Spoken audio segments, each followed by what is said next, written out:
Light,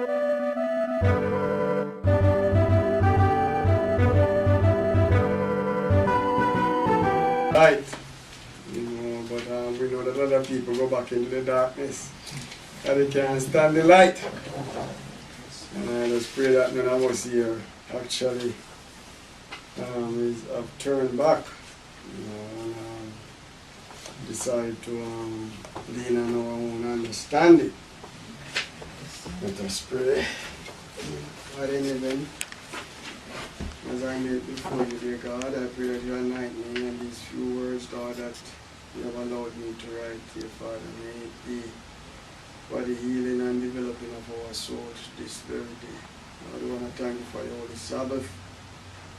We glorify you, Lord, we praise you. And dear God, with the understanding that you have given unto us, that this is what we have come to you in, Lord. We are leaning on you, and we are making sure, Lord, today that our purpose is in you. Fill us now, dear Lord, we pray, with your love, your mercy, your grace.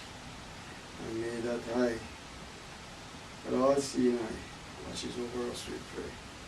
In Jesus' name. Amen. I was very, very moved by the song that was chosen for us. And probably we might have sung it on speed and not actually get into the real nitty-gritty of what Brother Bertram was trying to tell us, or what the Holy Spirit have led Brother Bertram to tell us. The song in itself, he said, live out thy life within me, O Jesus, King of Kings. Well, this is not any little simple statement or any little simple saying. Live out thy life within me. You know, and it goes on to say, the temple has been yielded and purified of sin. Now, it said, let thy Shekinah glory now shine forth from within, and all the earth keep silent, the body henceforth be thy silent, gentle servant, known only as thy. And I pray that's our whole motive, our whole emphasis, that we move as Holy Lord want us to. Last time they said, but restful, calm and pliant, from bend and bias, awaiting thy decision when thou hast need of me. Live out thy life within me, O Jesus, King of Kings. Be thou the glorious answer of all thy questions. And so, we could go back over that song and look and see the power behind the words and how much God and His mercy and His grace is calling out to us. Come out from among the Nephi people and be separate. The topic of our sermon today is the Passover. The Passover. We know about Revelation chapter 14, 6 to 9 and a little bit onwards, about the messages, 3 messages, and 4 angels. The 4th one is to strengthen the message that is being proclaimed by the first 3. And so as we talk about the Passover and the auspices of the 3rd angel message, I pray that we will really get it from Drum Street and get the full understanding of what Ezekiel is saying to us. Because we realized that we were faced with the opening of our word. He said, again, the word of the Lord came unto me saying. So we know it was divine. Son of man, speak to the children of my people, and say unto them, when I bring the sword upon a land, if the people of the land take a man of their coast, and set him for their watchman, if when he seeth the sword come upon the land, he blow the trumpet and warn the people, then whosoever heareth the sound of the trumpet and taketh not warning, if the sword come and take him away, the blood shall be upon his own head. Now we are sounding the trumpet with a special sound, and it is under the third angel's message that we are sounding such a trumpet. And so today we know that the third angel's message signifies the greatest deliverance that will be ever given to man. This equates partially the Passover by Moses, the disciples or the apostles, to include the time when Christ washed the feet of his disciples. That day when understanding was not earthly interest at heart. We know even then, even at that point, at the upper room, there was one disciple who was sitting among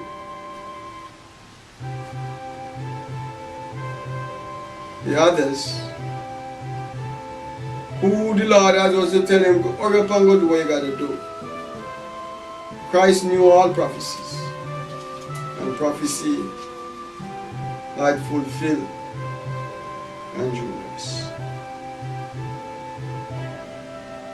When we talk about Moses and the Passover, the reality was that judgment was gonna take place, and those who were not under the covering of the blood of the Lamb, without the firstborn, would be slain. And we know that the Lord was dialing their number for a long time and telling them that they need to be obedient, but they were not listening. We read in Ezekiel, the word again, the word of the Lord came unto me saying, Son of man, speak to the children of my people, and say unto them, when I bring the sword. Now, there are a lot of statements online and in the library books, but I prefer if you go to the library and ask them to give you a book about the two swords. And there are many books. Many of them now is just for research, because the Catholic Church claim that they are the one who control the two swords. But they control the spiritual part of it and the temporal part of it. So if you want to make it to heaven, then you got to come to them or go through them. We know that's a lie. That's a fabricated lie and a deception. Leviticus as well as Exodus tells us plainly the expected judgment that was expected after the Passover. We were told that we are living in the days of in the day of atonement, not the days. We are living in the day of atonement. And many have, in some way, downplay the investigative judgment. Or whatever judgment, they downplay it, and they cannot see those statements being manifested in the scripture. So there is no expectation of any judgment because they are just totally blind. Yet the word of God tells us in Leviticus 16, and it also tells us in Exodus chapter 12 of the Passover. And it wasn't pretty. It wasn't pretty. You know, Jesus is coming again. And it might not be said with the plush or the ambience of what's in the inner heart. But I'm telling you today, you know, in whatever way you want to grasp it, that Jesus is coming again. When you would have turned to Exodus chapter 12, we'll read a few verses and then get back to see if we can actually understand the ramification when we disobey the word of God and do our own thing. So in reading in your hearing, it says in Exodus chapter 12, and the Lord spake unto Moses and Aaron in the land of Egypt, saying, this month shall be unto you the beginning of months. It shall be the first month of the year to you. Speak ye unto all the congregation of Israel, saying, in the 10th day of this month they shall take to them every man a lamb, according to the house of their fathers, a lamb for a house. I'm not going to read everything to us, but I'm just initiating because most Bible, it's a clear picture of the Passover. And in that way you can see the importance of the blood and the instruction that was given.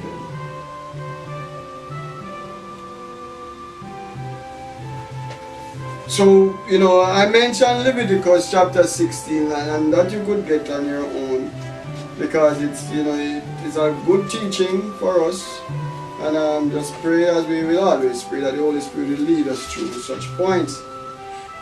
Yet we in our time, somehow in our mind, are not seeing that the time of trouble is upon us.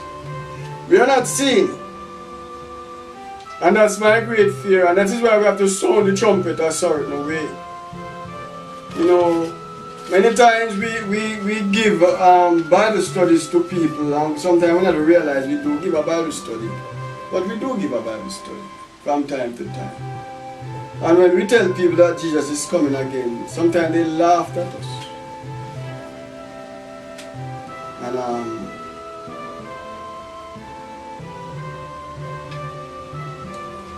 sometimes they try to use you to ascertain certain information. But have heart and tell them anyhow.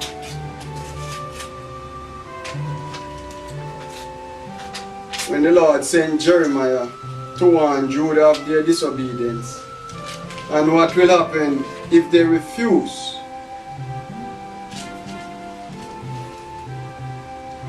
we realize that the devil had a major part to play to prevent the message from going out from Jeremiah.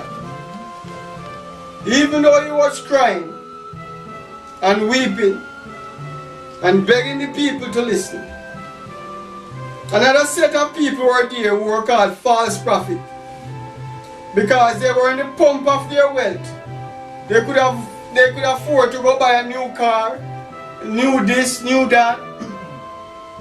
So and they had the temple and they were just going on. They were not believing what Jeremiah was saying. And the devil set up false prophet to corrupt the prophet's news. That men and women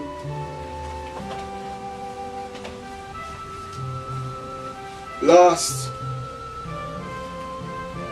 their attention span. They were not paying any attention to the top